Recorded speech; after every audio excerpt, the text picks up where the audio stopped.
Basauriko gizarte zerbitzuak. Guztiontzat. Gizarte zerbitzuen eginkizun nagusia pertsona guztien gizarte premiei erantzutea da. Baliteke bizitzako une jakin batean Basauriko edozein bizilagunek gizarte zerbitzuen aholkularitza, zerbitzuak edo prestazioak jaso behar izatea. Zerbitzu horien helburua pertsonen autonomia, integrazioa eta gizarte ongizatea hobetzen laguntzea da. Gizarte zerbitzuak zeintzuk diren eta horiek jasotzeko nora edo norengana jo behar duten galdetzen dute maiz herritarrek. Jakin ala ez, galdera horiek guztiek erantzuna dute. Izan ere, Basauriko bizilagun guztioi erreferentziazko gizarte langile bat dagokigu. Eta harengana jo dezakegu gure autonomiari, babesari edo gizarteratzeari eragiten dion egoera batean gaudenean.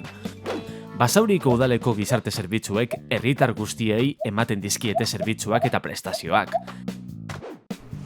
Esaterako, adinekoei, haurrei, nerabei eta familiei, indarkeria matxistaren biktima diren emakumeei, une txarrean eta gizarte bazterkeria jasateko arriskuan dauden auzokidei edo desgaitasunen bat duten pertsonei.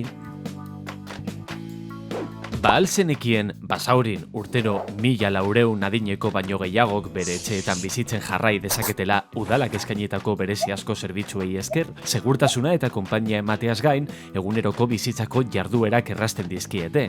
200 haurretan erabek eta 300 gurasok baino gehiagok arreta psikosozio-hezitzailea jasotzen dute familia egoera soziala hobetzeko.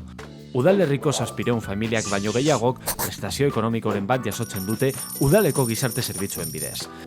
Basauriko gizarte zerbitzuek indarkeria matxistaren biktima diren 70 emakumeri baino gehiagori lagundu diete. 3.000 pertsonak baino gehiagok jasotzen dute urtero gizarte langile baten arreta Basaurin. Zenbaki hauek ez dira estatistika hutsak.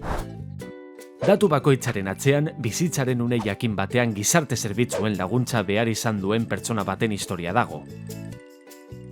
Informazio gehiago lortzeko joan gizartezerbitzuak.basauri.eus webgunera. Basauriko gizarte zerbitzuak. Guztiontzat.